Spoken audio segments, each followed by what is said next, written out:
Welcome back to Finding the Edge podcast. I'm Garrett Boyum, joined with Robert Fry and Garrett Baker. And today we have on Tanner Pruett. Tanner, it's great to have you. If you'd like, give us an intro on yourself, and then, we'll kind of get rolling that way. Let's begin.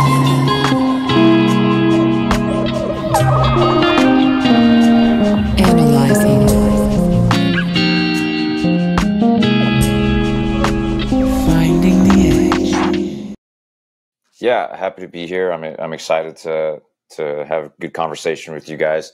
Let's see. I started off my coaching career kind of in the facility, doing one-on-one lessons. Eventually got to be a pitching coach at St. Cloud State for a year. After that, left to go work at Tread Athletics for 2.5 years. And then wife and I decided to move back to Minnesota, which is where we met, got married. And now I am working at MASH Baseball. And I recently took a volunteer position with North Central in Minneapolis. So I'll be helping out the pitchers every once in a while this year as well. And I suppose I should mention, I met you at Starters back when Rich and Tyler from Emergence were there. And so you were just getting into or getting exposed to ecological dynamics by those guys. And so I guess a good place to start would be, what's been your coaching journey? And part of that, I think it's important to talk about your own playing experience a little bit. And so talk a little bit about that, but and how your journey as a player and coach has evolved over time, especially now interacting with these ideas.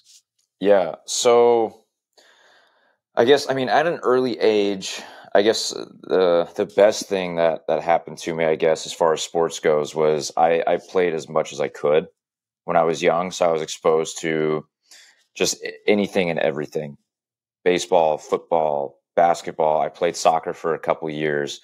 Those were the four that I played, but then it stuck with just football, basketball, baseball. Like those were the three. I was always playing something. So as far as athleticism goes, I felt like I was doing everything I could there.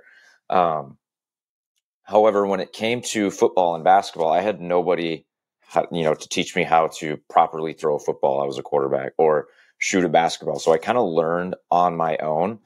But when it came to baseball, I had, coaches trying to tell me exactly what to do and how to pitch, like how I should be moving according to whatever they thought was ideal. Now, sometimes it worked, sometimes it didn't. But when I got to high school, it was like, well, I'm just, this is how I throw. These are the checkpoints that I need to hit. And because of the athleticism I had, because I was still playing football and basketball, it worked at that time. So in my mind, I was thinking like having perfect mechanics, that's what's going to get me to the next level. That's what's going to help me propel myself to eventually playing professionally, because that was my goal. But looking through an ecological lens, everything matters. And when I was in high school, I didn't really lift weights. I was 135 pounds all 4 years, right? Like that's not good. So I didn't really have the size to be able to develop the qualities scalable to go to each next level. So because of that, I ended up going to a junior college. They really tried changing the way I threw, because then they didn't like how I threw. And I wasn't pitching much. And so it was like, well, I'm just going to say, screw it. I'm going to do what I need to at least feel good on the mound, because they wanted me to throw sidearm. I used to be, straight over the top. They didn't like how I had a big turn in my leg lift. Like they didn't like all those things. And it really kind of irritated me. I'm like, it's not always about mechanics. Like that was my freshman year of college. I'm like, I'm throwing strikes, I'm getting outs, but I'm still not getting opportunities. So I left, went to Crown College, D3 in Minnesota. Now there is where I really got lost in the mechanic situation, or the deep dive into being perfect rather than focusing on getting outs. So while I was there, we didn't have a pitching coach, and I was an exercise science major. So I was thinking like everything I was learning in the textbook was gospel basically, and I could apply that to my pitching, and I'm going to be the best pitcher out there. Well, if you look at my ERA in conference, my sophomore year, my first year at Crown, it was 27. So you can kind of see how that didn't work. Junior year, I still went down that rabbit hole, but I think a big part of it was I took the weight room a little bit more serious. I think that helped me. So building just general qualities, but I didn't see it that way. I always saw it as like mechanics, the weight room. I'm just doing it to put on weight. Like that's what I was doing it for, not necessarily to build general movement qualities. And so I had a good year there. Senior year, we finally had a pitching coach. And of course, he wanted to change everything. And of course, I was coachable. That's what I was taught to do growing up. Like when a coach says something, you do it.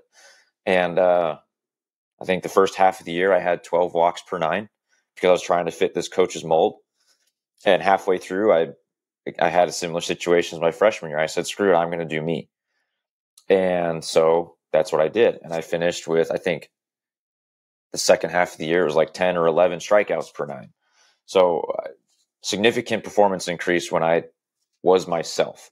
Now, I didn't see it that way until I met Rich and Tyler when they were talking about, hey, it isn't all about perfect movements. Everybody is going to interact with the world differently.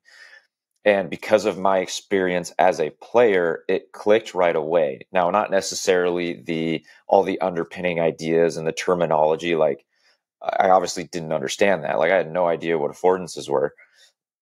But the idea that it is much deeper than just how you move, it's who you are.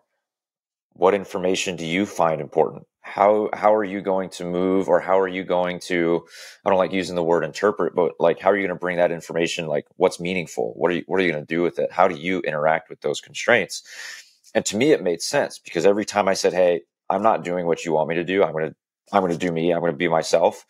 Significant performance increase almost right away.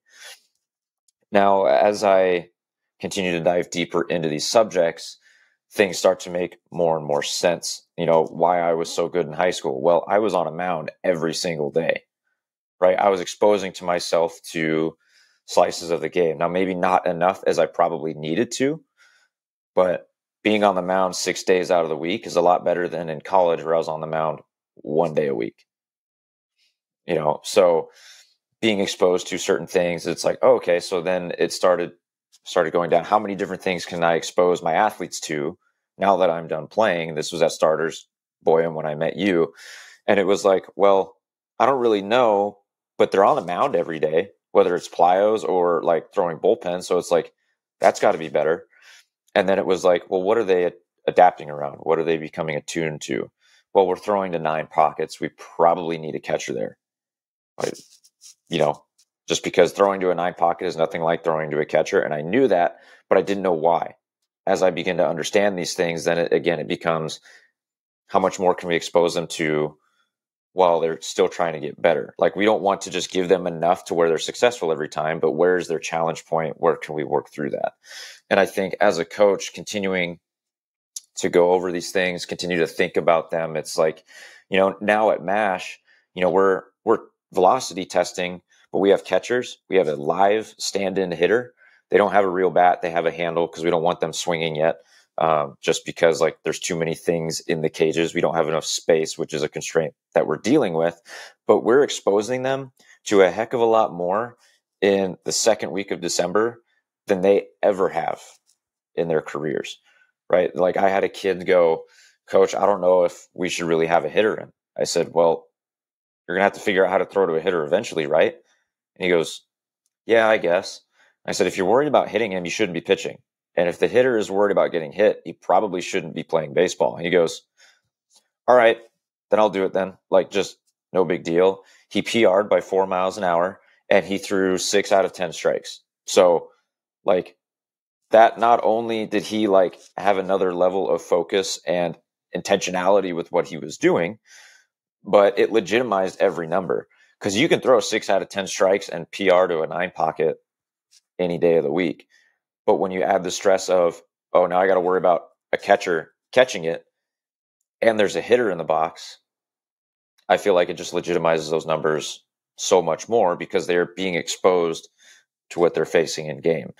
And this whole time throughout this on-ramp leading up to testing, like, we haven't touched mechanics at all. Everything we've done is rep without rep. Hey, we're going to do shot put for med balls today, but I don't really care what your footwork looks like. Do whatever you want. So we'll kind of switch it up those ways. Maybe we have them do overhead. Hey, maybe try not moving your feet, or take a step here, take a step with your other foot. Just getting them to explore different movements, different solutions to the task in general areas. And then we bring it into throwing with, hey, we're going to do single leg throws. I don't care what leg you're standing on. Figure out how to hit the 9 pocket. Maybe we do jump throws. Figure it out. All these things where we're telling them, figure it out. Here's the activity. Have at it. And again, we weren't working on mechanics, but they're allowed to move freely and however they need or however they want to, depending on the task. Engagement's up, performance is up. There are a lot of good things happening that way. And that's, I guess, where I'm at today. So hopefully that kind of gives you an accurate picture of where I've been and where I'm at. So I kind of want to explore a little bit more the exploration stuff. I'm kind of curious because I know I want to loop Baker in on this. How have you guys gone to like utilize exploration within? How do you see the role of exploration within developing pitchers? And this is a question for both you, Tanner, and Baker. Mm-hmm. Garrett, you want to go?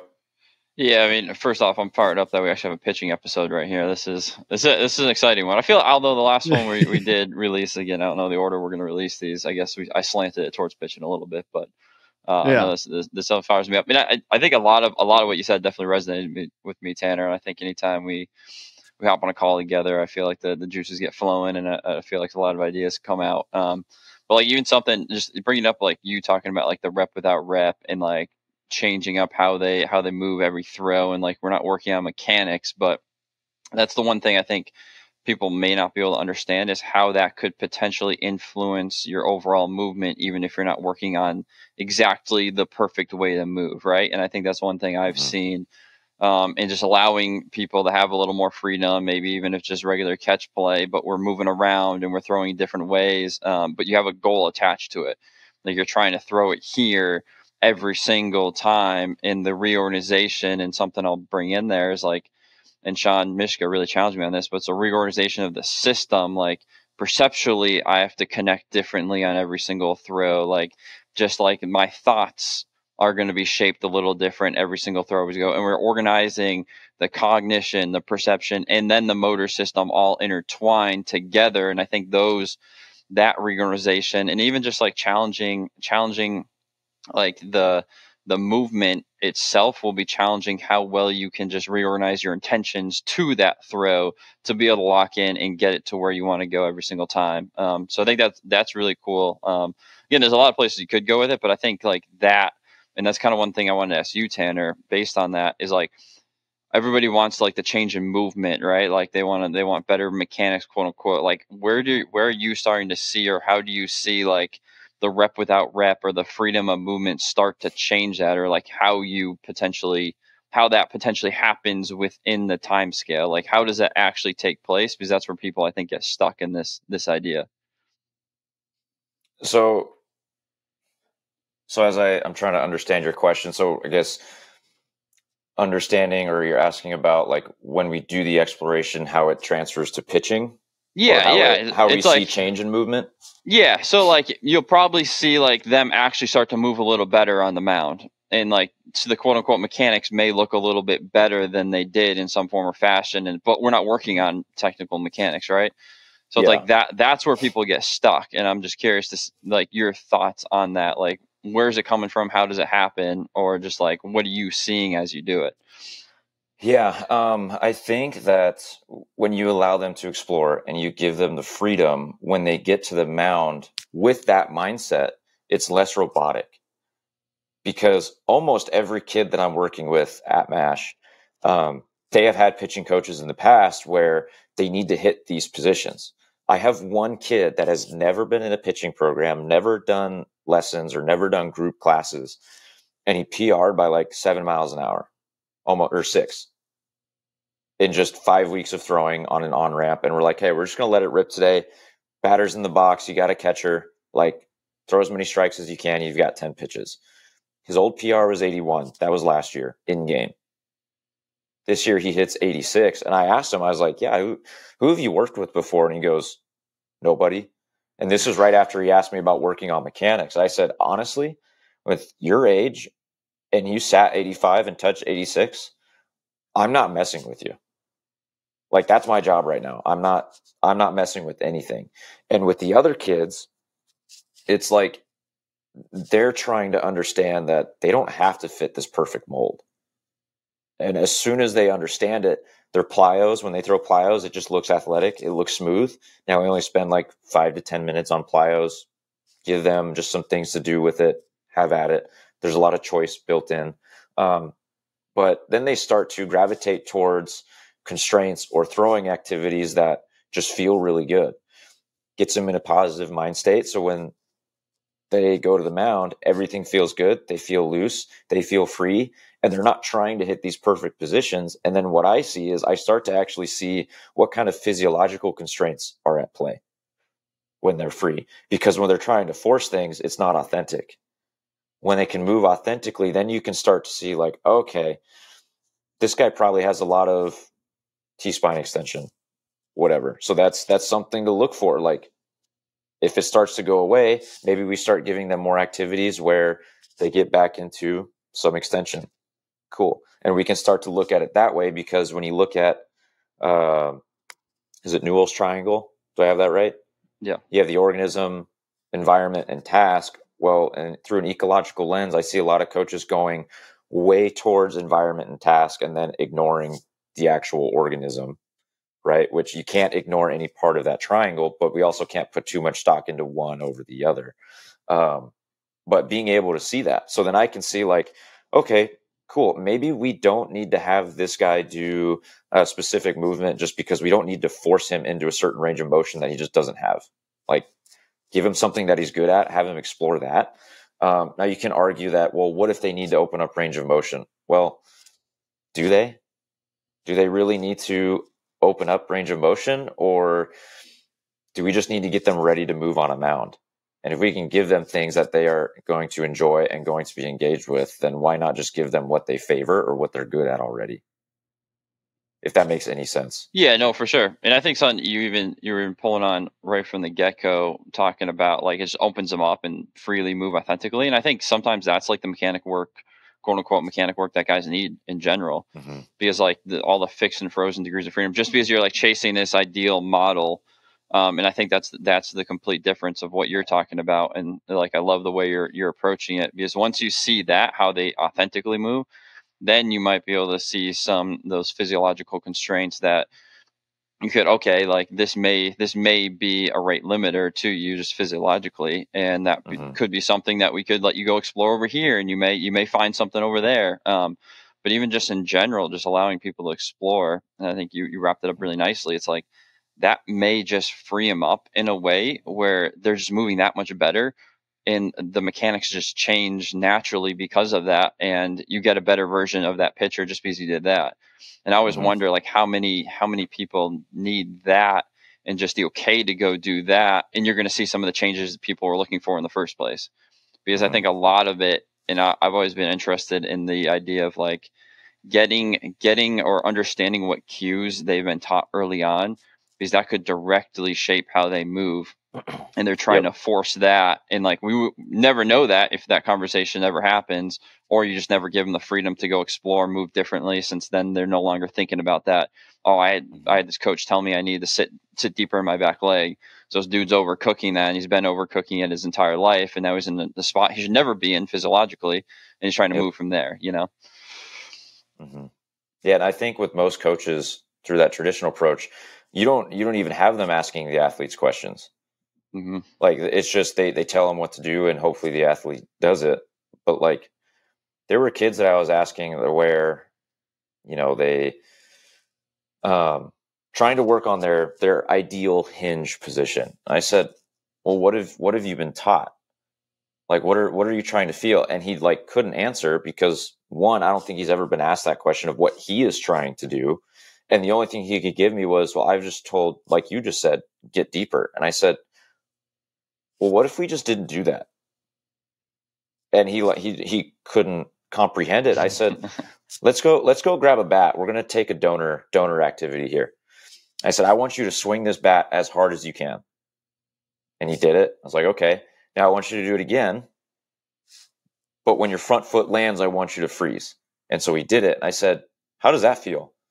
He goes, it feels powerful. I said, okay, there you go. Go do that on a mound now. And he goes, oh, so that's what I'm supposed to feel. I was like, sure. Yeah, I'm not in your body, but if it feels powerful, then yeah, that's probably how you should throw. I'm not going to tell you to do that exactly, but you should probably create some kind of feel where you're powerful. He goes, oh, okay, that makes sense. And he's doing a lot better. He's not locked up. His degrees of freedom are not frozen as much as they were before. But athletes being asked questions and given ownership, they tend to just kind of freeze when you talk to them because they're not used to it, which I think is very sad. And I think it's funny, like you mentioned, like when they get that kind of freedom or ask the question, it's like they have no clue where to go. Like they're stuck right there. Like they've never explored. Like they've never had the opportunity to actually try something on their own versus like just being told exactly, especially like in the facility, like you're in a facility, like doing it completely different, but the majority of facilities, and to be fair, like you're in a tough spot, like you do lessons and the parent expects you to be coaching the entire time and telling them what to do the entire time. And that's perceived as good coaching, which to be fair, like not to knock everybody in facilities, but that's kind of like you almost a constraint on you and trying to work around that, kind of like what you're doing there, asking questions, getting them to do things. Is if you can get to the spot where it kind of clicks, like they're going to want to keep coming back since they're going to have some freedom and be able to do that. But getting to that point is really hard since no kid, even in school, right? Like I've heard that talked about a ton. Like they don't have that freedom in school either. So they never have that time to go there. And maybe in a video game, but even that has certain constraints, but they're more willing to explore there. But that's about it, right? So it's like that whole new light bulb that comes off is like, oh, like I am my own unique individual. Like maybe I do need to find what actually works best for me versus like this one pitcher that this coach modeled me to, and then side by side, and I was supposed to get to that exact position. But again, like to be fair, like in the facility setting, you have constraints and it's tough to be able to find that. And that's where I think you guys at MASH are doing a really unique way, which I really like to hear. Appreciate that. Yeah. It's been fun. Yeah. And to kind of build off what Garrett and Tanner have been talking about. And Tanner, you mentioned Newell's theory of constraints, and you also mentioned, different PRs. In your experience with MASH, how have you kind of intertwined both the Newell's theory of constraints and ecological dynamics into something where we can track better in terms of, analytics slash, just numbers theory, to be able to intertwine those two and, be able to have results with those teachings? Yeah. So I think like a big thing that we're doing is every time they're on a mound, there is something that represents a hitter in the box, whether it's the plastic dummy hitters that we bought, or as of recently what we did, and which I think is incredible that the staff at MASH has like bought into this. And we've started doing since the second week of December is the hitting classes at the 30-hour mark will send hitters over to stand in. And that is a drill or a whatever you want to call it as part of their classes, their curriculum. Like, okay, you two, you're going to go over and track pitches. You each get 10, come over, next two go over. So they've really bought in because one, like they understand that, okay, if we want to be better as a facility, everybody needs to be better. So we have that environmental or even a task constraint too, because you got to throw to a hitter now, but there's also, hitter in the environment. It's all kind of put together, but they're understanding that hitters probably need to, at the very least, track pitches out of the hand. Some of them are even taking swings. They just have a handle of a broken bat. Some of them are actually swinging at pitches, like to try and get the timing down, which I think is great. So pitchers are getting better. Hitters are getting better. We're getting more and more catchers. So they're getting better. So environment and task-wise, I think that's huge. And then, sorry, what was the second part of your question? Tracking?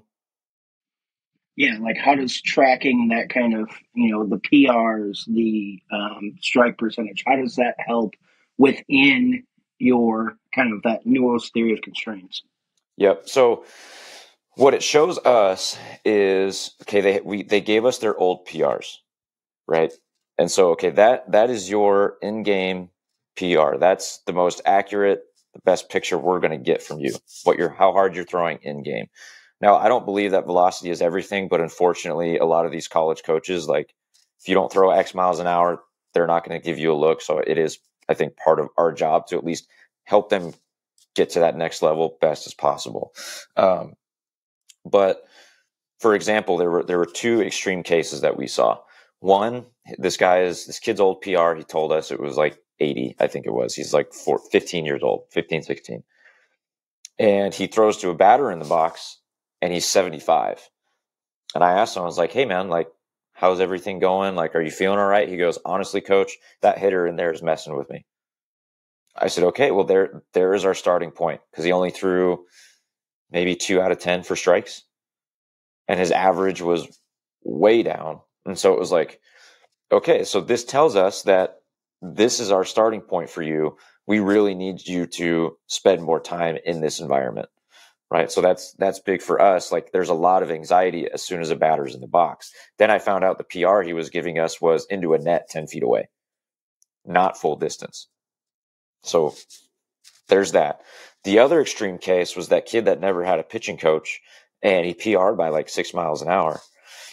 And he threw, I think he was our top strike thrower for that day. Not just for that hour, but for that whole day. He threw, I think it was 7 or 8 out of 10. I'm like, okay, cool. So maybe that isn't his challenge point, but it's definitely good that he's being exposed to it. So now I have to then figure out, like, okay, is it lefty versus righty? Because we only had righties in that day. So does he need to face different handed hitters? Or is he just that good and that skilled with his fastball? Do we need to start looking at other pitches now? So like now what we're doing for a while is when they're on the mound, the batter's in there, they're going to throw all pitches. So like yesterday we played a rolling count game because we don't do one-on-one lessons. It's all group stuff. So they're in a line. First guy throws the first pitch. Okay. Now the count's 0-1. He threw a fastball in. You've got the next pitch. What are you throwing next? Okay, what is the next guy throwing next based off of what the previous guy threw? So now they're starting to work pitches, starting to understand, like, okay, if he went fastball in, probably should go something soft away. Okay, now what is the next guy going to do after that? And we kind of let them problem solve through it.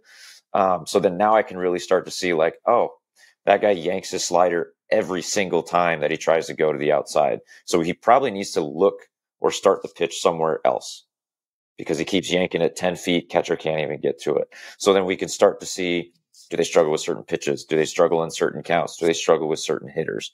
That type of thing. And then we're not necessarily keeping track of it then, but then at the end of the program, we're going to have live ABs, and that will be like basically the final test. Like, okay, everything that we were exposing to, everything that we discussed, like, can you do it on your own now? And we're going to start live ABs probably in like February. They're going to get at least a full month of live ABs once a week. So that's kind of how we're using the tracking to understand, the Newell's triangle theory of constraints. Like, what part of it do we need to manipulate for the athlete or for the group? Because I have some groups where it's like they all seem to be not the same, but struggling with similar things, which I find very interesting.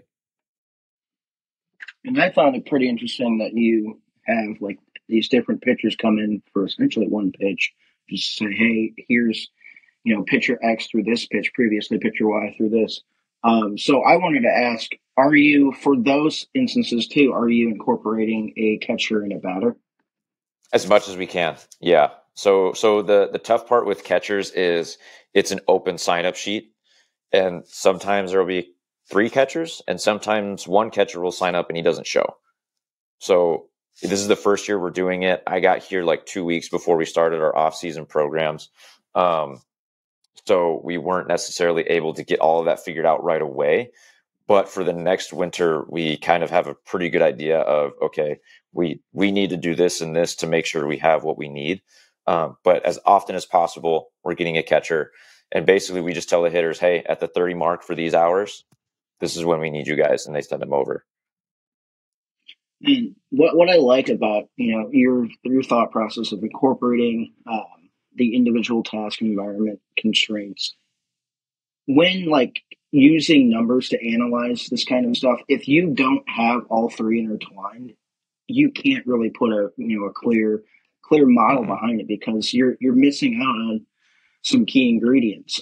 So that's just something I kind of wanted to bring in a little bit because it's hard to be able to say, like, I know it happens a lot in kind of small college baseball, but throwing to just a catcher or again throwing to a 9 pocket and saying, oh, this guy's got 70% command. Well, does he actually? Because when in game does he ever throw to a 9 pocket? Never. So, and there's no batter there. So how can we actively incorporate that when that's just never going to happen? So I appreciate the fact that you kind of incorporate all three at MASH, and that's really kind of what's pushing it to the next level because you're trying to get as representative as possible to what is actually going to happen. Yeah, and something that I just really appreciate working here is that Weston Germain has been totally on board with it. He's the director of pitching, I guess you want to say, and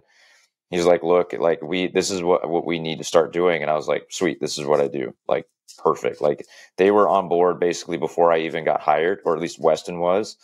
And then when we were able to explain how valuable these things are, it was like, okay, yeah, why are we not doing this at this point?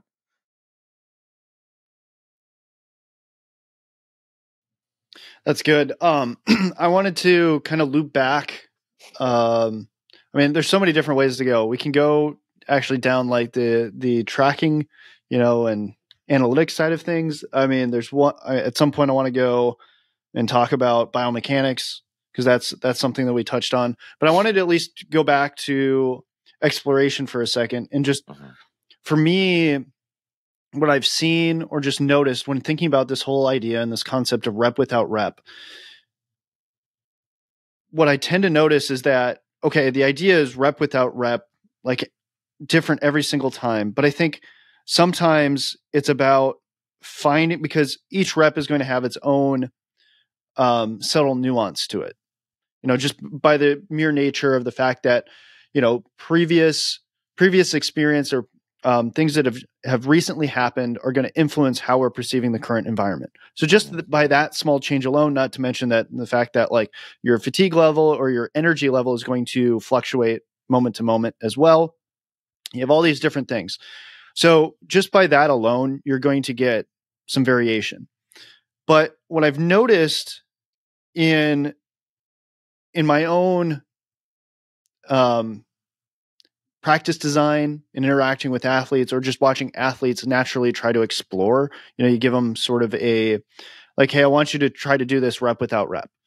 But what eventually happens is they find, and I'm going to use like from dynamic systems theory here, they're going to find this attractor state. So everything is going to converge. Like it's going to start fairly random. Or there's going to be not random, but like there's going to be more variation. And then as time goes on, even though you've told them like, hey, I want you to do rep without rep. Oftentimes what I see is that there is some variation. It's pretty small. And then it just comes back to being fairly consistent there with hardly at all any variation. And so what I tend to think is that since that is the case, we have to continually help the athlete search. And by that, I mean, sometimes we have to give them inspiration. And I want to use that word specifically because by inspiration, I mean showing them possible ways of moving. So for example, I've been thinking about this and I want to throw this to you guys. I've talked a little bit with, I can't remember his name right now off the top of my head, but he does like the flow stuff. Does anybody know who I'm talking about? Gallo? Doc Flow or whatever. What's Gallo? Ishmael Gallo. Yes, Ishmael Gallo. Forgive me sir, if I got your name wrong. I've talked with him on the phone. He's a great guy. I like some of the stuff that he's doing. It's not fully ecological, but you can take it and make it ecological. That's where I've been getting really excited with the stuff. I didn't love it initially, just because of the fact that it's kind of rote. Like, hey, here's the movement pattern. Here's how you should move, and then, in some ways, I mean, because in talking with him, he understands. Like, I don't think he's 100% trying to force a person to move this way. These these movements that he's giving people, they tend to clean up just by doing more repetitions of them. Because again, everything works back towards an attractor state. If the way that I'm thinking about it is with attractor states or these landscapes of possible ways of moving, the more you go down a path, or like let's say, for example, you go outside, okay, based upon the environment, let's say you're walking through the woods, based upon the environment, certain areas are going to afford walking through more and are going to be more accessible to you. And so as you navigate through the forest, eventually you're going to tend to go through certain routes because they tend to be more appealing to you, and then they become more efficient for you. And so I say all that to say that this helps explain, like, okay, why is it through variation we tend to see consistent patterns? And so if we want to be able to understand how to navigate through more parts of the landscape, we have to begin to introduce, like, hey, what happens if we go over here? Let's go over here. And so, for example, I like to because in the past, when I have said, hey, I want you to explore, show me how many different ways you can do this, most of the time, they're only going to express it in one or two, maybe three different ways. But if I want to continue to pull out more exploration, and because again, like we talked about before, athletes have not been, because of how people have been coaching them, and two, the school system, they have not, their creative side has been oftentimes really dampened. And so to start to pull that out and help foster that for them, we have to begin to give them and show them different ways. And eventually over time, they'll be able to do that on their own. But in the early stages, we have to foster it. And so I think, what's his name? Dr. Flow guy. Anyways, I was trying to pull up his Twitter. I don't have it offhand, but anyways, so with his stuff, I really like it because I see it as a potential for different exploration. So like kind of pulling from his system that he's developed, being like, there's all these cool different ways, for example, of guys going and sliding, picking up a ball and like planting and turning and throwing. I think that's really cool. And why do I think that's cool? Well, because when I look at infielders, and let's just say, for example, I want to work and help a guy improve their lead leg block.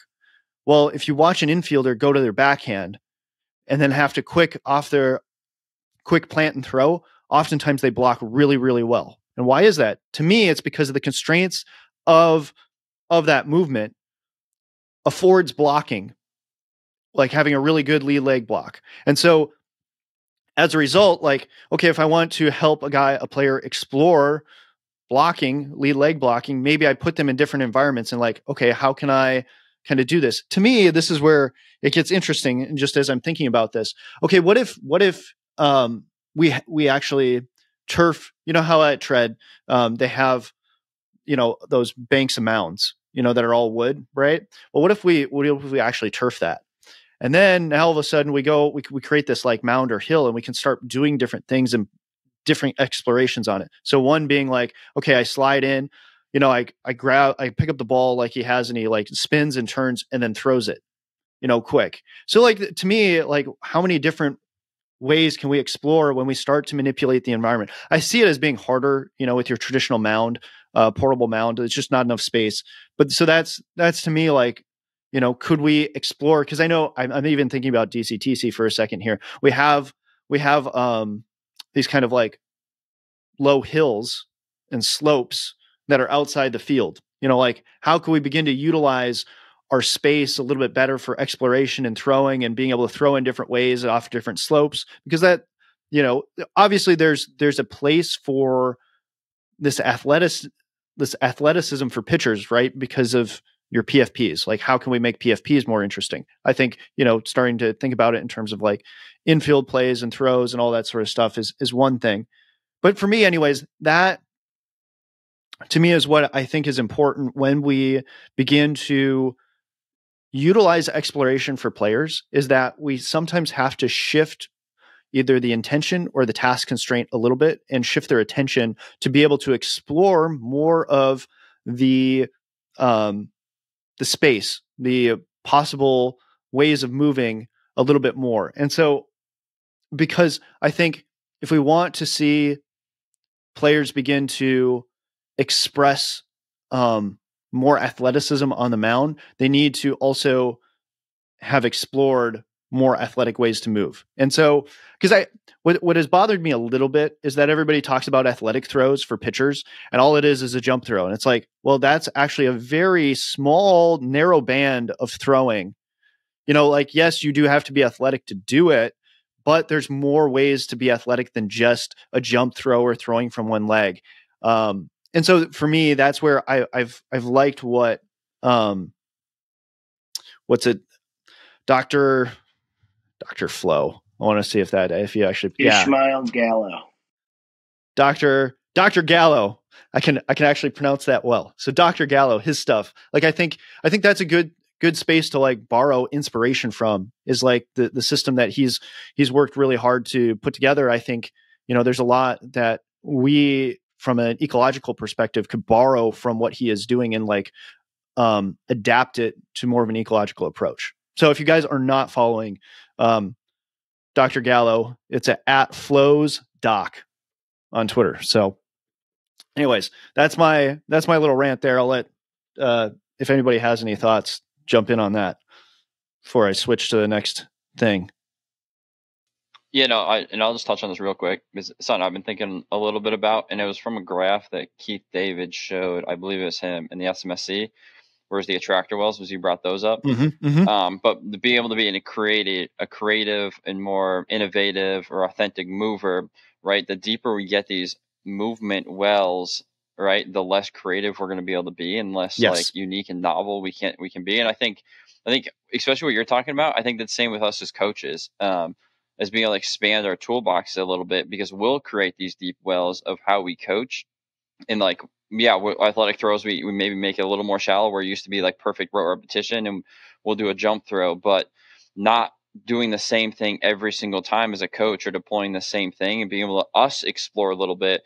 We'll get those to be a little bit shallower, and now we can surf a little bit differently. And I liked your idea of like the path, because I was thinking, because we've been doing a little bit hiking since I've been back in the Northeast. It's like, if there's a path that's really set and it's very obvious where I should go, like, I'm probably going to follow that almost every single time. But if it's a little murky and you don't know exactly where you go, I'm probably going to go different depending how the day speaks to me. I may go over here, I may go over there, I may go around this tree or that tree or whatever, but it's because the path isn't so obvious of where I should go. So I'm a little more open to the what is in the environment and how it's speaking to me that day. And I think us as coaches can get stuck in those deep attractor wells, because just do the same thing over and over and over, and they get deeper and deeper and deeper, versus like being open to Dr. Gallo, what he's doing. Where could I take that? How could I borrow that? What could that potentially do for me? How could that work on the lead? Like, how could that work on the quote unquote arm action or the mechanics or whatever it may be? So I don't know, that kind of sparks something. And it's same for coaching as it is our players. When we explore, like, we'll be able to be a little more creative, innovative, and may find something that we otherwise would not have found, right? Well, and two, off of that, one of the things that came up in the SMSC with Stu McMillan's talk was asking the what if question. So, for example, going back to like what you talked about, Tanner, the constraint led approach. So, based upon what I understand about the constraint led approach, is if we manipulate a constraint within the system, so it can be anything like you talked about, due to the organism, the environment, or the task, it's going to affect how the athlete moves. It's going to affect their mechanics or how they express their movement. So I I tend to think of it this way. I ask, what if we tried, if we manipulated, say, for example, like, I'm just going to keep using this for right now for ease of use, is, that one where we put the ball on the ground, we slide up to it, grab and pick it, and like turn and throw. Okay, how is that influencing the movement? And then what if I manipulated that a little bit? I changed either the speed that they come in to come pick up the ball, or if I changed the angle that they come in. Like, how does that then begin to shift and alter their movement? And then if you begin to think about it, like, okay, what ways might be more beneficial for them to move? Okay, so now this segues nicely into biomechanics. Like, for me, how I begin to think about this, and I was talking with Askew recently, and he was challenging me on this, which I think is good. When we begin to think about biomechanics, the way that I think about it is that biomechanics help us with our search process. We might not know what the perfect biomechanics are for an athlete, but if we're struggling and they're struggling to find it, I have an idea of like where to begin to educate their search. I don't know where along this continuum towards, like, you could say, this biomechanical ideal, because in my mind, maybe it is the ideal for them. Maybe it's actually further beyond the ideal, and maybe it's actually short of it. And so I don't know where that is, but I have a space to, if you are trying to go someplace, meaning we're trying to help the athlete find a more functional fit to the environment and have more functional solutions, so they perform better. Okay, well, that to me is like having a destination. Okay, so if I'm trying to get to a place, I need to have an idea of like what direction to go. So to me, I use my biomechanical understanding of things to help direct where we're going to search and the direction that we're going to move. But it doesn't mean that we have to get to this destination. Why? Because what if we find a better place to be? That's a better destination for the athlete along the journey. And so for me, that's how I begin to think about biomechanics and how we're doing this exploration of, okay, I think I want to see, okay, if I manipulate this or I change the task up and I follow this principle, how their movement is going to change. And then does that actually manifest in something that's more functional, where they actually have more success? Because to me, when I'm doing my exploration, the way that I think about it is I'm trying to put in my back pocket what is working better for the athlete, what is trending in a more functional direction. I want to put those things in my back pocket. And then once we have kind of hit people who are more interested on this, you can watch, we have a different episode up specifically on exploration where we kind of go into this more. But I'm going to, we hit this certain point of the most benefit that we're going to get out of exploring and trying wacky stuff, or like really trying to push our edge, because then everything starts to like, our performance starts to decline heavily. So what I found is, okay, you start to notice that decline, then you stop, and then you go back to those things that you put in your back pocket of like, hey, I had more success doing stuff like this. Let's explore that and hone in on trying to get more consistency of results. And then you begin to take those things and move towards more functional solutions and more consistent results, or more consistent. I think results is a good enough word for this right now. So anyways, to me, that's kind of my thought process on like how to successfully use exploration to get the most out of it. Because otherwise, I think, people's knock on exploration is like, okay, they're doing all this stuff, but how is it translating to, I don't see how this translates to a guy being a better pitcher, for example. And so to me, this is how you do it, that you keep things focused on what's the main goal that we're here to do as far as training is to get the person to be a better pitcher. And so making sure that your exploration actually achieves that goal. And I think like just when and how much you explore too is always, I think we talked about that a little bit, but like, I think that's always an important conversation. Like, you need to know when you got to be there too, and how much you're willing to explore, versus try to get them a little bit closer to that. But Tanner, something I want to throw back to you, since I mean, Garrett, you brought up kind of the what if, and especially like what if I do this, and it kind of brings me, and I think you kind of were asking that question. I'm assuming like, what if we added a batter in? And I think that too, and let me talk about exploration. Do you think when you kind of add that constraint of the batter in, because I see it in two ways, I'm probably lean more towards the way you think about it, but what if you add a batter in there and how that's going to influence the movement? And is it, I think people may think like, oh, that's going to restrict them too much.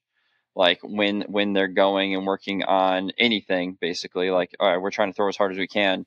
You got a batter in there. Do you think that limits them too much, or does that make it more meaningful and you still can explore with the batter in there? Or do you feel like you got to take all exploration out completely if you add a batter in there or a catcher and a little bit of consequence? If that question makes sense. Because I think that's an extremely important point, is like, can you still explore as we ramp up this representativeness, I guess is the way to put that. Yeah, I mean, I think you definitely can explore, but I think the bandwidth is lessened. Like there's less room to explore. It's kind of like, squatting, doing a barbell squat. In your warm up, you can explore quite a bit, but when you start to get to 80, 90 to 100%, there's a lot less room for exploration that's actually going to work. So I think you can explore. And for one kid that we have, he is 15, top to 86, which is incredible. But he was struggling to throw strikes, and his velocity it fluctuated quite a bit. Like he was sometimes 80, sometimes 83, got up to 86. And I started looking at how he was moving, and he strided a little crossbody, which I don't really have too much of an issue with. But then his front leg it just wasn't stable. Like he was releasing some like differently a little bit, like every pitch. I got some videos, and it's like, okay, there's nothing really consistent. Not that it has to be the exact same every time, but I think there was too much variance for him to be able to functionally pitch.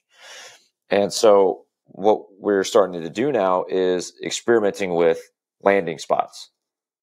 So I said, you can try landing more closed, or you can try landing more open.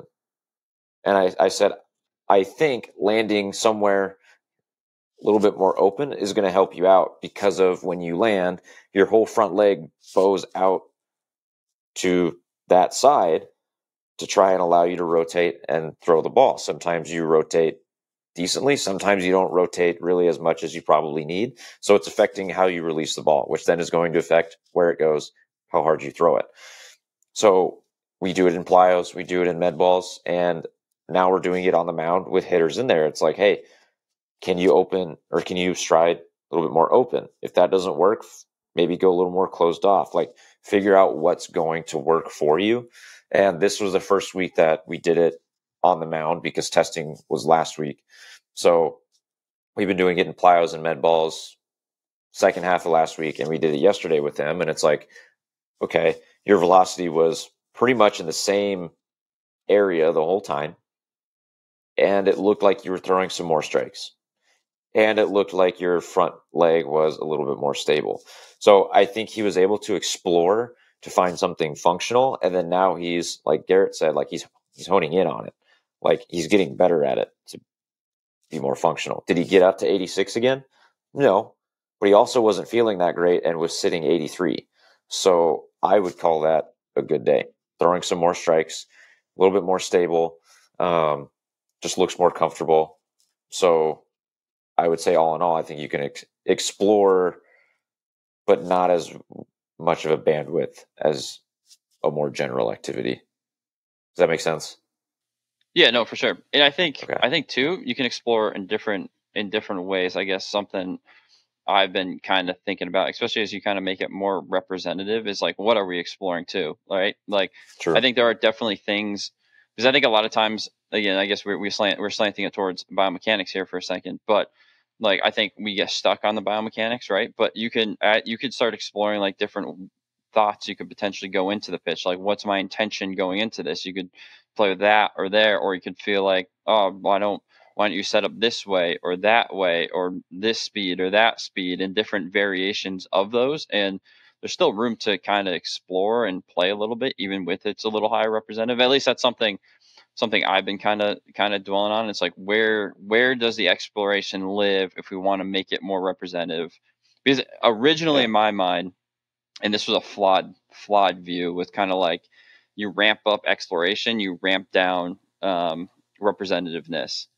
But that's not necessarily the case, where we can keep representative up, but we can keep exploration up too.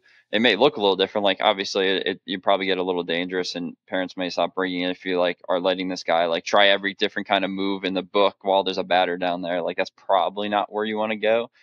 But I'm always intrigued by that thought. And I think it's not as easy to like, okay, how do we keep exploration kind of high while we're keeping representative kind of, especially in the pitching space, because there's inherent risk, right? You stick a batter down there, right? Well, I also think like you can explore pitch selection, pitch location, right? So like I do some classes that they're not necessarily part of like a development off-season program. It's just like a one-time sign up. I might get 2 kids, I might get 6 or 7. But for those classes, we don't usually have catchers or live humans. So something that I've done recently is with our plastic dummy hitters, I'll either have them crowd the plate or go way off the plate. I'm like, okay, we're going to do the rolling counts based on where he is in the box. Where do you think your best option to throw it is? And some of them have no idea. Some of them are like, well, he's crowding the plate, probably want to go inside. Perfect. If you can get it inside, it's a strike. If you leave it down the middle or outside, we're going to call it a single. And it's like, oh, okay. Now they have to figure out how they can throw pitches based on where the hitter is. As soon as they're done with that batter, I change something about it. Maybe I go from lefty to righty. Maybe I go crowding the plate, back them off. Maybe I just go normal position, see what they do. But it is interesting to see them know that, okay, this guy can't hit an outside pitch. How am I going to get it over there? Do they freeze? Do they change their direction completely to get it over there? Or are they able to handle it no problem? And it's kind of fun to watch them explore. And usually the kids that actually change something where they're not necessarily frozen, but they're moving a little bit differently, they're able to get it there. Which is, I find it interesting. It's like, oh, their direction changed. Oh, they're actually falling off more to the side after they throw it, but they're actually throwing it where they want to. So it's just interesting when they get out of that repetition, same thing over and over again. It's like, hey, figure out how to get it outside. I don't care what it looks like. Batter's off the plate. You're going to have to throw it outside. Yeah, and you'll see what you may actually see within the game setting too, which I think is extremely important. Like, versus just living within the, like, we're just pumping the ball into the 9 pocket over and over and over with no change of intentions or like what you're actually trying to do pitch to pitch. So actually, I really like that idea, because I'm sure you do see, if you watch it, like, you're going to see if you're going inside, outside, or you put a righty in versus a lefty in there, or just like you change the count on them, you put them behind or up in the count, whatever. Like, the movement's going to be influenced by those. And I don't think that's talked about, because to me, that's where the skill component lives within this whole thing. Because like throwing harder is going to help you get outs, and making those changes does a lot for you as far as what you could potentially select, and it may open some things up for you. But then placing it within context is like everything, because it is going to be influenced by all those constraints we kind of talked about. So I think that's cool that in that facility setting, you're kind of already adding that in, since it's going to expose them to a lot more, and you're going to see a lot more to actually be a good pitching coach versus a good just throwing coach, which I think is a big difference. Yeah, and most of the time it's just me just kind of letting them figure it out for the most part. And if a kid absolutely cannot figure it out, then I'll pull them aside and I'll ask them questions, and we'll have that conversation. And then we'll go on to like, hey, try doing this or try doing that. What are you seeing? What do you feel? Because some kids will move to the complete other side of the rubber. Like, if they're not comfortable, they're just going to move completely away and try to hit their spots. Now they're able to, which it's functional. If they move to the other side, that's fine. I have no problem with it. But you can easily see what causes anxiety and what doesn't. Yeah, I do think it's interesting though. Just that, and I think it's kind of cool if that's what some of your guys are doing, even if they're just sliding to the other side of the rower, since they're searching, right? And I think Yeah. that's extremely important. They're searching for, and you're allowing exploration, like even if it's not like what potentially is the most functional within a game setting, at least they're starting that process of searching for something that will help them get to where they're trying to go. And if that's where they start, it's something. Yeah, and honestly, I don't really have an issue with guys switching sides of the rubber depending on who they're facing. Like, I mean, I'm sure we've all seen that Paul Skeens clip. He changes side of the rubber depending on, whether he's facing a lefty or a righty. And I think more guys should probably do that because your stuff is going to play different, because that's almost a whole foot that you're changing your release point, how it's going to break, how it's going to come out of your hand, where you're striding. I think that could be pretty valuable for a lot of guys. They just have to be willing to explore it. And with the kids that have done it, it's more like, I don't want to hit the guy, so I'm going to move to the other side. Yeah. Well, cool. Like, you're throwing it where you want to. You should probably keep doing that. Yeah. No, that's a good point. And I think those are stuff that's probably not explored as much as it could potentially be in pitching. I mean, for a host of reasons, but I think one is like, how do you find if it's functional? Two, I think that's a tough question to really answer without being exposed to representative problems. Because if you're just switching side to side in bullpen settings and it feels good, or like you're going lefty or righty, like, oh, I think this would work better to a lefty or versus righty, or a coach told you, like, that's great. But how do we actually know without those slices of the game where we're getting exposed to if it actually is better versus a batter or not better versus a batter, right? And are we getting feedback from them? Are they in their how they're interacting with us, telling us, which I think is a huge part of like why representativeness is extremely important. Like, how do we know if it's working, right? Like, you don't. Otherwise, you're going to find out in the game. Like, that's how Yeah. you're like, you're going to find out, oh, this don't work. And then maybe you won't get to pitch again for, for a little bit. And that's where I think that, to your point, Baker, of like why it's so important to have representative practice sessions, so that you're not finding out in the game when it matters. You're finding out beforehand, so that when you get into the game, you can just fall back on what you know works. That you have experience working. To go off of what you were also saying, Baker, of how do I deal with the problem of keeping representativeness high as well as exploration within a practice setting? Here's how I've dealt with the issue of worried about a hitter getting hit that's stand-in. I just think that if you give the guy a glove, if the ball comes at you, just catch it.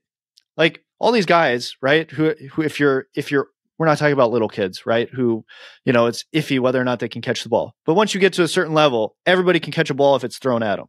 So if you're looking at the ball, which I hope, if you're a stand-in hitter, you're looking at the pitcher and the ball and seeing where it's going. If you feel uncomfortable, just catch the darn thing. There's no. I will say it's hard. That's harder said than, because that's what I do. I stand in a ton. Yeah. And like, I wear a glove, and to be fair, like, I need to train myself as a hitter more. And like, that's one thing that I've thought a ton is I'm bailing so much. It's bad. It's just like, you throw a breaker and I'm gone, which is not giving a very representative look whatsoever. And I have a glove on because here's the issue, like, thing of intentions, right? Intention shape action. When I'm thinking, oh shoot, he's coming inside, like, I need to be ready to catch it. Like, I'm almost always going for the ball when it's not even coming at me, because my intentions, I'm searching for, like, I got to catch it, right? And then if I'm not, and I'm trying to give a super representative look, like my glove stays here, like, I'm almost never ready to actually catch it. Like, occasionally, like, maybe swat it from my head, but like, I'll still get hit, That's where it's hard. That's where the gloves actually, like, it is still a limitation, but I think it's the best solution that I've seen too. I don't know if anybody else has anything better, but it's hard. I mean, I don't know. Real quick, Robert, having been at Missouri State, standing in, because that's the closest I can get to the guys that you're standing in for. At least for me, honestly, though, I actually never had to catch a ball. Nobody ever like got that close to me. I also, just maybe it's partially because I was a catcher, like, I have to wait usually fairly long before I can even try to go catch a ball. Cause like, I've caught knuckleballers. Dude, if you try to go out and stick a stick a ball that's a knuckleball, I caught Cass Creolo, and he was throwing just nasty knuckleballs to me. And I was really good at just going out there and sticking it. Well, I didn't have any of my gear on. I wasn't wearing a mask, and I went to go try to stick it, and that sucker hit me right in the face. So like that taught me like, all right, you kind of have to wait as long as you can, let that ball move, and then go get it at the end. So to me, that was also too, right? Being a hitter, if I want to give myself, because this to me is why I understood why like Stanton and these guys get hit in the face, is because they can't move. If they move early, right, a ball that comes at them and it's going to be a sweeper, like you're done. You have to stay in there as long as you can and move at the last second. And so to me, that's why it's so hard to come back after getting hit in the face with a ball that hard, is because you need to then retrain yourself not to flinch, not to move, because to me, that was how I gave myself a chance to hit the nasty breaking ball slider or whatever. I'm not going to move, and I'm going to stay in on this and trust that this ball is going to, it's going to come back in or whatever. Cause that was the only thing that gave me a chance on those type of breaking balls. So to me, that's where it is, to your point of like, it is somewhat of your natural reactions. Like you have to kind of train some of that. So anyways, Robert, you were going to say.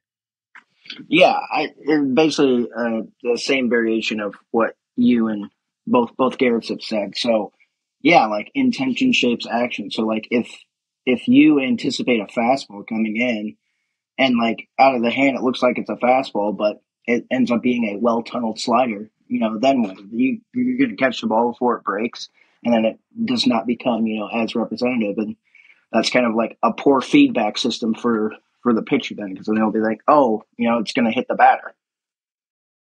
Well, I mean, I think the hardest pitch, right, is that because you're usually looking when he gives like fastball, slider, or whatever, but it's that backup slider. The bullet slider is the one that's it's gonna be a little bit tough. But I mean, I think I don't know. I think it's way different if you're standing in, for Diaz than it is. I mean, yeah, I stood in for Yinger, and Yinger was up to like 94, 95.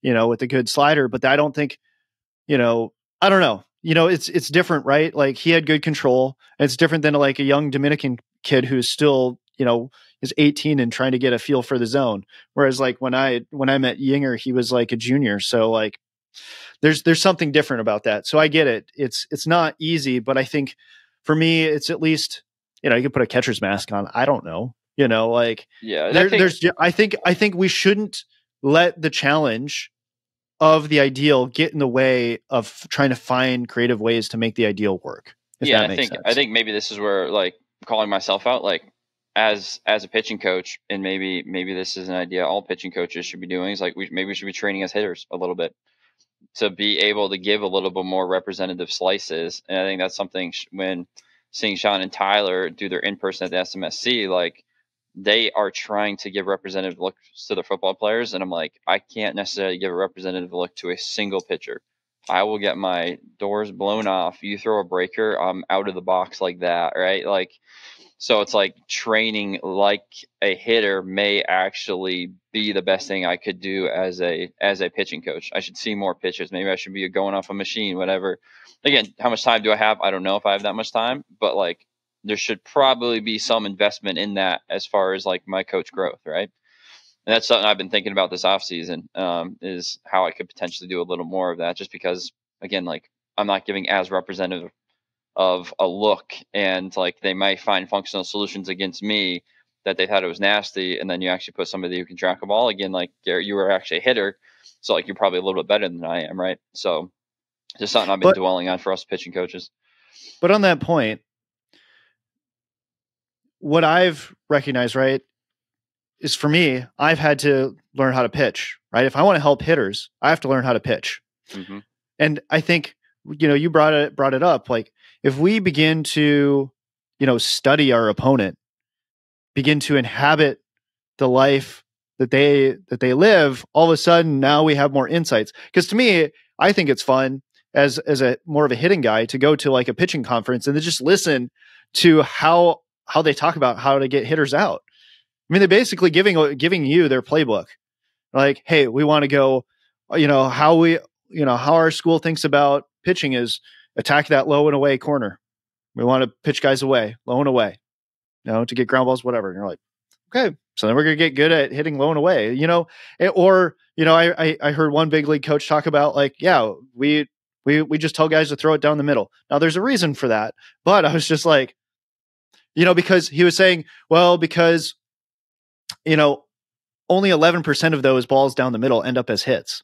And I was like, yeah, but how much of the damage also comes from that percentage? Like to me, that doesn't eventually, unless your guy that you're telling this to has a ton of movement to their pitch always, then yeah, that makes a ton of sense for that guy that he should just focus on throw it right down the middle and let the ball move. But if you're not a guy, you're a guy that has maybe more ride to your ball, maybe there's some level into that, but at the same point, still, like if your ball doesn't have a ton of movement or your movement is fairly average to the league standard, like I think if you leave that ball middle, like it's going to get crushed. Or like, yeah, you might get away with it the majority of the time, but when those small moments come up, that low percentage, because I mean, what's the percentage of that, Robert, you might know this, what's the percentage of all pitches that end up as runs, that produce runs? It's a very small percentage of the pitches. So like to say that like, you can just throw it down the middle because like only a small time you're going to get burned. Well, yeah, but those are the only times that matter, So to me, that just doesn't make any sense to say that. Because what are hitters, if you're on the pitching side, like what are hitters focused on a ton now? Swing decisions. And what is their focus when it comes to swing decision? It is mostly looking middle. So something doesn't add up here. When both sides are trying to do the same thing, right? Back in the day, when hitting coaches were telling hitters to hit ground balls and pitching coaches were telling pitchers to try to get ground balls, something's not right here. If we're both trying to do the same thing, like this don't make any sense to me. Like, cause one, like we should be trying to beat the other person. So if the goal is for in the pitcher's mind to limit fly balls, then I would think that the offense should try to hit fly balls. I don't know. But, so anyways, that's kind of my thing here of like, when you're developing your pitching strategy, it should counter what the offense is trying to do. It should not be trying to do the exact same thing and vice versa. So anyways, that's my little rant on that. I guess, Tanner, I want to ask you this. I have my own thoughts, but I actually have another pitching guy on the call finally. Like as far as that goes, because a lot of times we're limited to not having batters that swing, even if they're just standing in, just due to space or just due to a myriad of things, or you just don't have a hitter.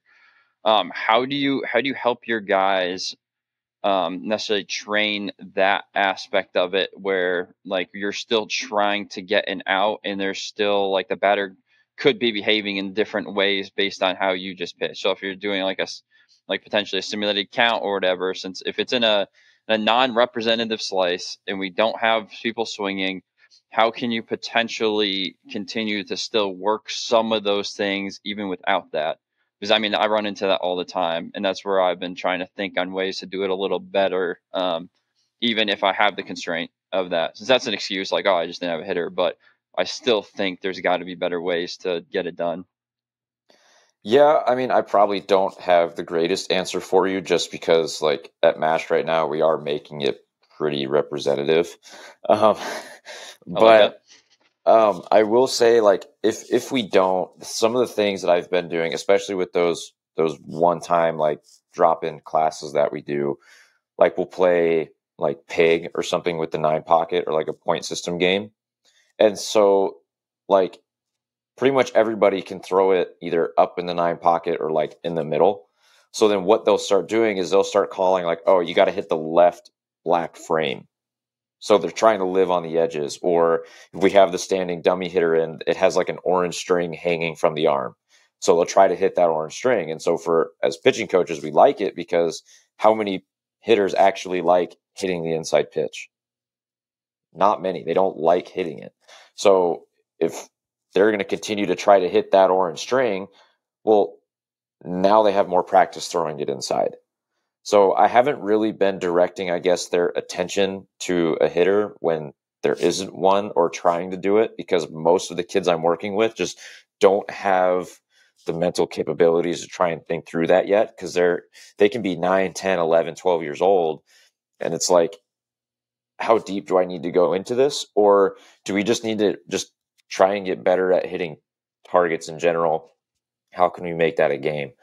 Now, for older guys, so guys that may be a little more skilled, it's like, okay, like if we have TrackMan on and we're throwing a bullpen to a catcher with a dummy hitter, it's like, okay, this pitch is moving in this way.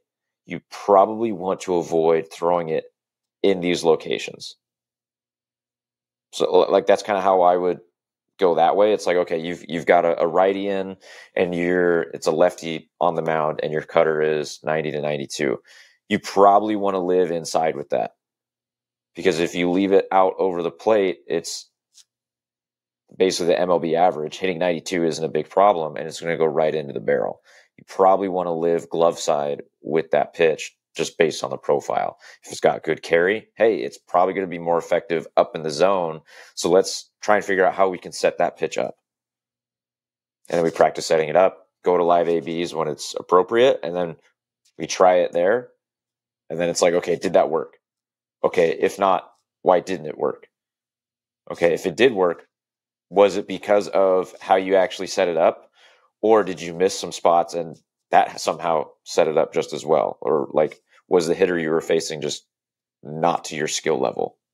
Like trying to figure out those things. So I don't know if I can give you a great answer, just because, like I said, like we're doing a pretty good job of getting hitters in there and catchers. So Yeah, no, that definitely makes a lot of sense. And even that last point, it's kind of like you're almost like building the general capability of throwing it to regions that you should potentially work, and then you go battle test them within a representative slice. I think that's kind of what you're getting at, which I think makes a lot of sense to me.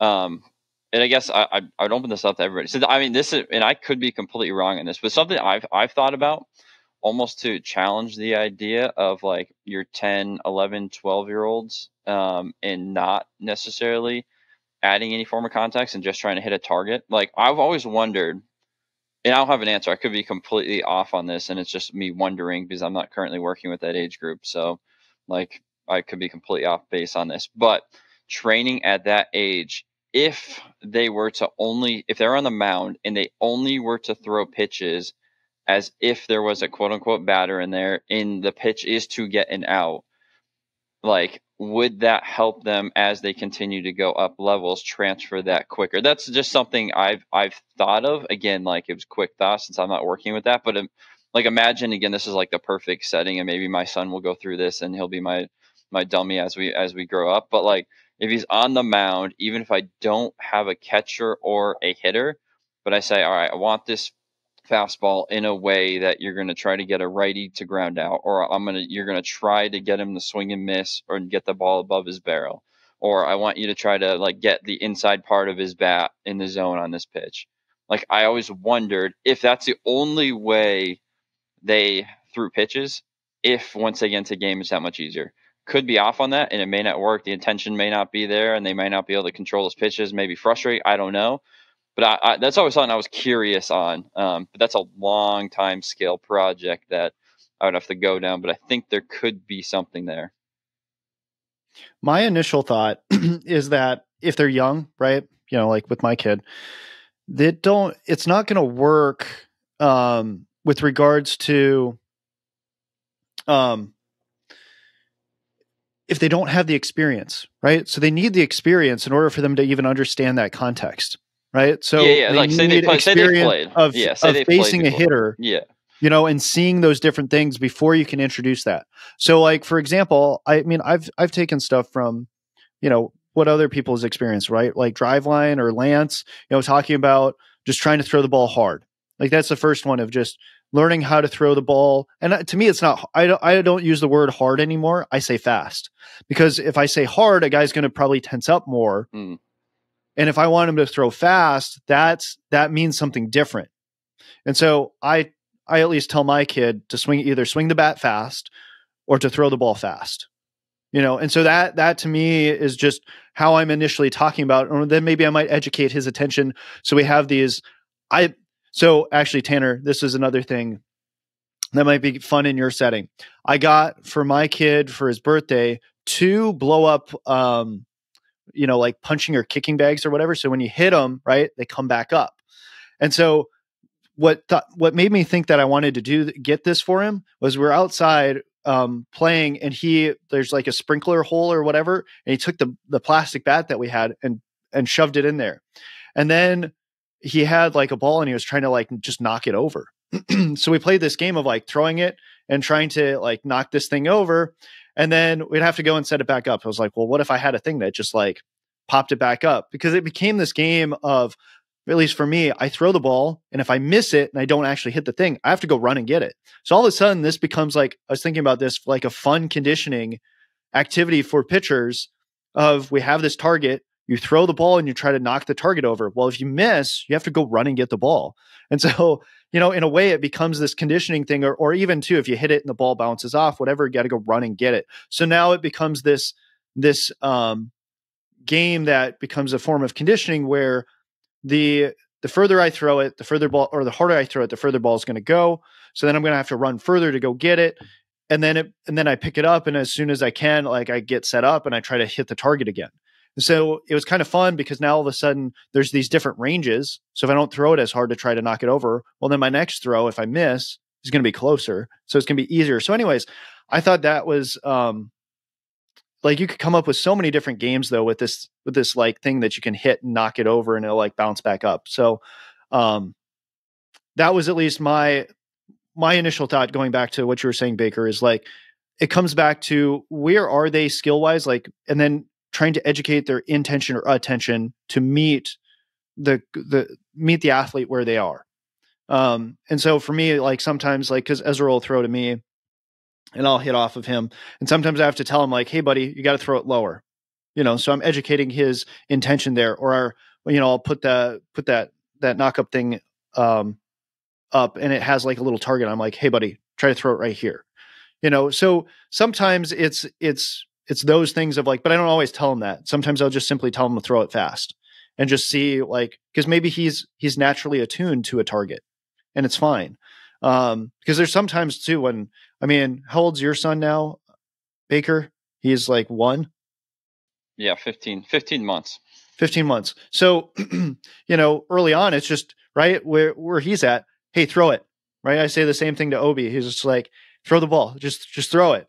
And obviously it doesn't look like anything, but like with Ezra, it was really interesting to see. Like at some point you're like, oh man, that was actually pretty decent. And it was like actually at a target. I didn't even tell you to throw it at a target, but it actually went towards either myself or, whatever. And you're just like, man. So this is to me why I say like, they naturally, I think, are going to pick up on trying to throw to something specific. It's just an affordance, right? Like the ball affords throwing at a person, partially because when you are throwing it or whatever, modeling it for them, you toss it to them. Like they naturally, see that this is how we want to interact, or this is how I should interact with this thing. So I think you only need to educate their attention or intention when you see is necessary. So that's my thought process with that, of like, when do they get to that stage of, okay, we can start, they've had enough experience or they have enough cognitive awareness that we can start to introduce this concept to them. So that's my thought process of how to kind of scale it from in terms of like youth to your, you could say pro. Yeah, and I guess like where my thought is the reason I would do that, or the reason I thought of it, is because you're always keeping problem and solution kind of coupled. Like what's the actual problem, or what are we trying to solve, and doing that every single time. I just don't. In my brain, it was like that would always keep them directed there. So once they get into game, it'd be harder to almost like pull them away from that, where they're almost always searching for the way to get it out, versus just becoming a thrower, which is, I think, the natural way that it's taught nowadays, where they just will naturally kind of become a thrower, versus like always trying to solve a problem with your pitch.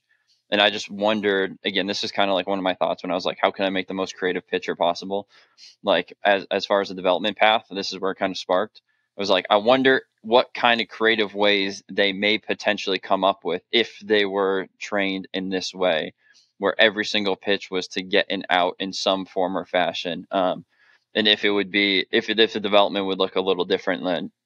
And again, like that maybe I don't have like the original when they first started baseball, like footage of that, but maybe pitchers were doing some unique, like weird creative stuff, or like that wasn't even a thought at that point. Because all it was getting out. Like we just wanted to get this guy out. But you look at like a wiffle ball, like when we used to play like with the wiffle balls with all the holes in it, like you literally just did whatever. Like your movement changed every single time, and you're just trying to find a way out just because there's no constraints, right? So I don't know. Could be completely out there and completely useless. I'll probably try it at some point in my life, but like I think there may be something there. I think so. The one thing that I would say is that we have to leave it open, meaning I can see that for some players, just based upon their constraints and their natural, how their pitches profile, it might be that focusing on getting an out might not be the thing that is most successful for them. So I think we have to leave it somewhat open. Like we can start with an intention and see it. Cause to me, this is the whole like test, retest, thing that's been in baseball for a while now, right? Like whatever it is, we should test and retest, and just see how it goes. And then, find what works the best for the athlete. I think for me, that's just been the thing that ecological dynamics has done well for me, is just let me go and feel free to just always go with, well, what works best? What works best for this person right here, right now in front of me? And yeah, we do have to have some thought for the future, but how we get to the future also is dependent upon this moment right here, right now. So if I can get you success here and right now, sets you up for wanting to stick with it. It gives you motivation. And then we can start to eventually in the future, maybe if some things need to be changed or whatever, we can deal with it when we get closer. And so that's at least been my thought process or how I think about it. So I at least say that I think that's a good starting place. I think that's going to get you probably minimum 80% of the results that you're looking for. I think it's more than that. I think that'll work for probably 90 to 95 to 99% of people. But just, we can't, I think, in some ways get too married to like, this is the answer per se. But I think it is a good one. I do want to transition a little bit here back to pitching mechanics, because this was something else that you brought up earlier, Baker. I saw this, and this for me resonated with me, and it's funny because my old boss and this other company are kind of got into a little debate, and it's going to be a debate at ABCA. So Baker, if I know you're going to be there, is anybody else going to ABCA? Robert, correct me if I said that wrong. No, you said it right. Tanner, a little backstory. So there was a period of time where Boyum would say ACBA? ACBA. Yeah. Every time too. ABCA. Every time. It drove me nuts but I don't think either of us corrected him for like a while, and then it just got to a point where they just like, let it. maybe, it's like I had something in my teeth. They just let it go for a long time. It was functional though, right? It got the point across, but Yeah. at a certain point, it wasn't functional. About, yeah, and it provided humor. So yep. But anyways, so there's this tweet by armcare.com. Pitching mechanics don't cause arm injuries, and I'm curious what your thoughts on this are, because for me, like EcoD kind of helped break me of this like mechanic stuff. And because to me, this is the whole reason that a lot of people will say, well, this is why we actually need to focus on mechanics, is it prevents injury. So I'm curious what your guys' thoughts are on one, each of you individually. What are your thoughts on mechanics? What is their role? Is there a place for them within the ecological approach? It can be different from mine. You can disagree with my thought. And then we can dive into this whole kind of conversation about pitching mechanics and injury, along with what is it like? Because Bleecker, because for Bleecker, I think it's not just mechanics for injury's sake. It's also about efficiency. I think that's one of the other arguments is, mechanics lead to a more efficient movement. And so, based upon your guys' understanding of ecological dynamics and what efficiency means from an ecological dynamics perspective, what are your guys' thoughts when it comes to mechanics?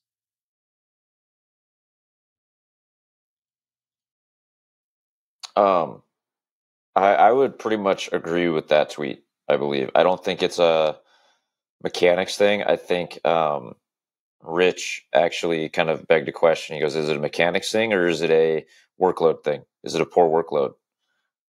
Like which one is it? Now, and then does the poor workload cause issues with movements? And then you also have to think, like, are they too weak to be able to throw it in a efficient way? And efficient is different for everybody. But I think it's more of the general qualities that can cause injuries. Now, are there some times where mechanics might cause injury? Yeah, but I don't think it's as big as the baseball industry makes it, if that makes sense. Like, of all the guys that I've coached at my previous job now, like, the guys with some of the best looking mechanics usually are the ones where their arms are sore or hurt all the time. The ones with the worst ones, well, those movements usually aren't functional to throw hard enough to where their arm hurts. So to me, it's not necessarily the mechanics, it's workload management. Are they strong enough? Is there a certain muscle that's weak and everything else is being overworked? I don't know. I honestly don't know if there's a specific answer to what causes injuries. And then you have genetics on top of that. So, like, is mechanics or bad mechanics really the bad guy? And then through an ecological lens, is there such thing as bad mechanics or just functional versus not so functional? Yeah, and I think I tend to agree with pretty much everything you said there. And something that Rafe Kelly said that's always stuck out is the idea of like the calluses on your hand. When you're like in a gym, you get calluses in one spot, so it's really hard tissue next to really soft tissues, and those tear. But like in Rafe's world, where he's climbing trees and doing all these diverse movements, his whole hand gets calloused, and it's hard tissue next to hard tissue, and those stay together and they don't break off. So one thing he said, I thought really fascinating. If you train in a certain way and you have really strong, resilient tissue next to tissue that's not trained at all, like that's where some of your non-contact injuries come from. And that's where I think it could be just weakness within the body, and you just can't handle that type of stress, or you've developed a capacity in certain areas and not other areas, and that's what could potentially leading to some of the injuries. But I think like you can move in the worst way possible, have a ton of stress, extra stress put on ligaments or soft tissue, whatever, but you can be able to withstand that because of the stress you've put on yourself previously, and you can withstand that type of stress. You're probably not going to get hurt. Or you could have less stress put on you, but you're not trained up to a certain point and you're not strong enough to withstand that, and you're going to get hurt. So is it mechanics? Probably not. Can they like contribute? Like probably, yeah. But is that the sole reason? I wouldn't think that's ever the sole reason for it, right? Robert, you got any thoughts on this? Even to have you seen any data related to this, or just even from searching your own experience? What are your thoughts on this? Yeah, so I haven't really seen any data to support it, but at the same time, I think it could be an interesting use case if the data's presented itself. There hasn't really been an opportunity to kind of view this on a mass scale, especially on biomechanics side of things too, just because that data is just not presently available. So I would find it interesting if there's an opportunity there where maybe we can play around with some biomechanics data and then be able to marry it together and see if there's something interesting there. So that's my take on it. Because the additional thing that I would say and add to the conversation, for me, what was most illuminating for me was going to take Dr. Andrea Ospina's courses, functional range conditioning. And in the first one, he put up there, in his mind, it's a capacity issue. So if the demand exceeds the capacity of the tissues or the structures or whatever, you're going to get injured. Like that, and to me, it's like, yeah. And like, in what cases is that not true? But if you build up the capacity of the tissues and the structures to be able to handle whatever demand that you place on it, you're not going to get injured. And so to me, that is the fundamental principle by which I look at almost all injuries. Now, because even in contact, right? If it's a contact injury, what happened? Well, the force exceeded the capacity of those tissues or structures, and and destroyed them or broke them. So to me, the goal is and this is why an on-ramp is so important. What are you trying to do? You're trying to build up the capacity of the tissues to be able to withstand whatever load you're going to place on them later. And you do it in a way, and you have to think, because to me, this is actually the hardest part, is to think about it in reverse order. Okay, I have a specific date and time by which I need to have the capacity to do X, Y, or Z. And so a lot of times, you want to sit there and think about it like, okay, how many pitches and how frequently? Because these are the two elements of frequency and load or volume. Okay, because the implement that we're going to use isn't going to vary much at all, right? It's going to be a 5 ounce ball. So we have to think about, okay, what are the two main things that are going to vary? It's going to be frequency and volume. So how frequently is a person going to throw? And then 2, what type of volume are they going to throw, and what's that going to look like? And so you want to work backwards of like, okay, how do I get them built up to there? And how much time do I need? And I think that is actually the harder piece, is how much time. Because a lot of times, especially in my context in college, well, we have winter break.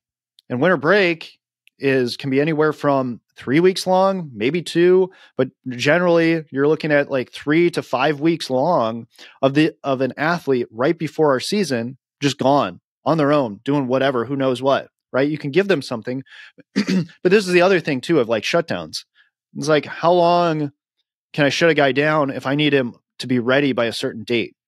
And then 2, when we come back from break, okay, do we on-ramp again? Like, and what does that look like? How does that cut into other things that we could be doing? If I'm on-ramping, can I on-ramp in such a way where I'm still getting work done? I think so. But, initially, I think that's a hard thing to figure out it's because for me, the way that I approach on-ramping is high volume, low intensity. That's how I think about on-ramping. Is I want to build up a ton of capacity, build up a ton of endurance, so that when I go back to whatever it is I want to work on, I can do it. But I also think the hard part is also building up the capacity to throw at high intensity. And so you also have to have a transition period of high volume, low intensity to higher intensity. Now the question is, and this is actually a question for you, Tanner, interacting with Aaron, I think you can throw at high intensity more frequently, but how do you do that? How do you build a person up to throw high intensity more frequently? And not only that, at a higher volume. Because again, when I start to think about things from a weight room perspective, we can't go in there and max out every single day, like, with moving the most tonnage. Now, could I go in there and try to move as fast as I could every single day at a specific weight that I do the same weight every single day? I think that is more doable. But I guess the question is, because this is to me is like, I look at trying to throw the ball as hard as you can as being very, very similar to trying to go in the weight room and pull as much weight as you possibly can for 1 RM. I think the jury has concluded, and the evidence shows that you cannot do that every single day unless maybe you're on steroids. Okay, with the exception of like the ability to recover very quickly. If you can't do that, then we can't come in every single day and hit a PR every day. So this is my question, I guess, maybe throwing it back to you, Tanner, of like, working with being around Aaron all the time, like what does it take to actually be able to throw more consistently? How do we make this transition to higher intent, hitting new PRs in terms of velocities, et cetera? And, can we do this in an on-ramp? What does this look like? Yeah, I'm honestly not sure how Aaron does it. He just does it. Like, I can't really give you a solid answer, but it's fun to watch because it's like every day he calls it his high, low program, right? So he does 2 high intent days in a row, and then it's either low intensity or completely off, and then right back to a high intensity. And I don't know. I think for him, he just has the ability to just be able to handle it because he didn't throw hard for most of his career up until he got to indie ball. And then he just started throwing max effort long toss or something like that every single day. And then all of a sudden he had a big velocity jump. So watching or hearing him do it, it just seemed like his body could handle it when he did it. Now, in an on-ramp, I'm honestly not sure. I mean, I think you need to expose the body to throws at high intensity, whether it's medicine balls, swinging a bat, maybe, just rotating in a max effort way. I think that's a place to start. But once you get to that high intensity, like, I guess if you want to call it a phase, or like after the on ramp is over, I'm not sure. Maybe you go after, you have a high intent day, a moderate intent, and then a low, however you want to structure it. But like at the end of each session, it's one max effort throw. I don't know. Like maybe you just start with one, and then the next time you get to a lower moderate, and you go two, and then maybe three. I have no idea. I haven't tried it yet. I haven't done it, but that's maybe how I would do it. Well, and for me, having worked with a guy, one of our players, he had some arm pain or whatever. Some of his like medial, and some of it was like on the posterior side of his elbow with the tricep. And so we did my like weighted ball on ramp, which actually kind of gets extended out. It works best about 8 weeks, 6 to 8 weeks, because we'll spend a whole 2 to 3 week block just on like not going out super far and using heavier weighted balls, and do that for about 2 to 3 weeks is usually a good amount to build up a good solid base. And then we start working back, and then we start transitioning down in terms of the weighted balls, and we work our way all the way back to a regular baseball. And if I transition, or I drop, or I add a lower weighted baseball going down to a 5 ounce, that, if I start at 9 ounces and I add 8, so it's 9, so it goes 8, 7, 6, 5. That's 5 weeks, or at least 4 weeks right there, just to transition. So we go 2. So I think it's like 2 weeks. So about 6 weeks just to do that. And we haven't done any high intensity throwing. All we've done is just increase the distance and drop the weight. And so now I've been thinking about, okay, so now if I want to properly do it, because we did that whole thing, and then I had him throw to bases after that. And it went okay. It still bugged him. It was still there. So I'm like, well, if I actually wanted to make this go away, I would have to actually, then after that whole block, slowly reintroduce high intensity throws to make it so that the tissue and like the nervous system can do that. And then make that, because the way I think about it is, I like this analogy that Tyler used for, what we do in the weight room and then the skill coach, right? Is we help them out, and then they get to this bridge, and then we just pat them on the butt and say, hey, good luck taking what we did in the weight room and figuring out how to translate it to the field. And so to me, it's all about like, how can I walk the player further along that bridge so that the jump is actually more gradual? Because I found this is, for me, for like weighted balls, how when you switch to like a lower weight, you usually like shank it, or just like it's just super weird. Well, I found out if you like are constantly alternating between the ball, whatever new ball that you're wanting to do, eventually you can just pick them up, and you don't end up, you develop an attunement to the differences in the weight and how to move. So anyways, that is what I found, is at least how I think about how to transition. If the more we can smooth it out, the easier the transition is going to be for the athlete. Anyways, all right. So I know at least one person needs to go soon, so I want to try to land the plane here and see if I can do it in 5 minutes. Is the goal. So anything that you guys want to wrap with, closing thoughts, closing words, and then we'll go into where can everybody be found, and if you want to keep up with them. So any closing thoughts from anybody here?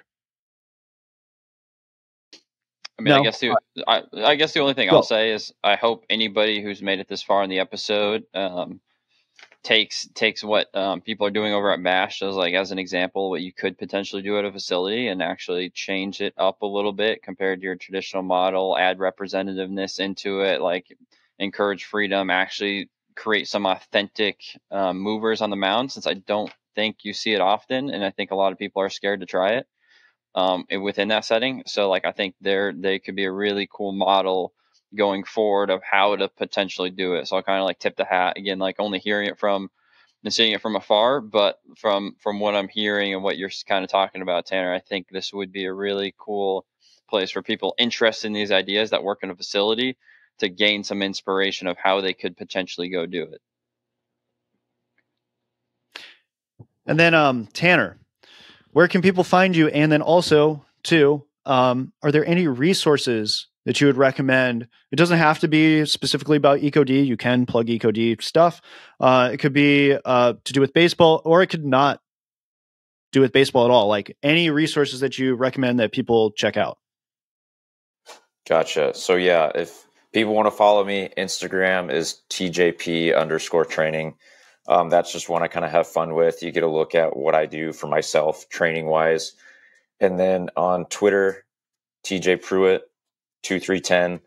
That's going to be more of, I guess, educational, just things that I've been thinking about, different ideas.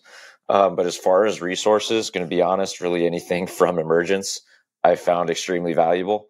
Other than that, not really. I mean, I don't know. I mean, that's really what I kind of look at with all the different ideas and taking ideas from other sports and asking, okay, how can we apply it to baseball? Because there really isn't a whole lot of people writing about these ideas in a baseball setting.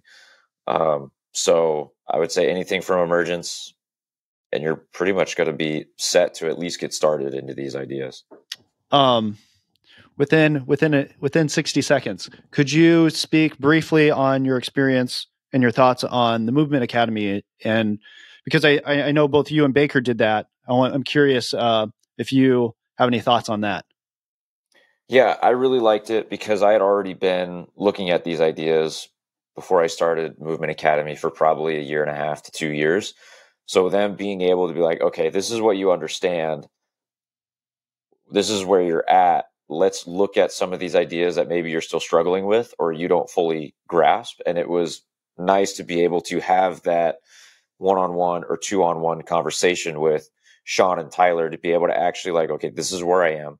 They're meeting me where, exactly where I am on that bridge. And they're helping me get across it. Like, okay, cool. Like, yes, that was a good activity, but you could have made it better by adding XYZ or taking away XYZ. And being able to talk through those ideas and actually becoming a better coach and understanding the theory and the practicality of what I was doing.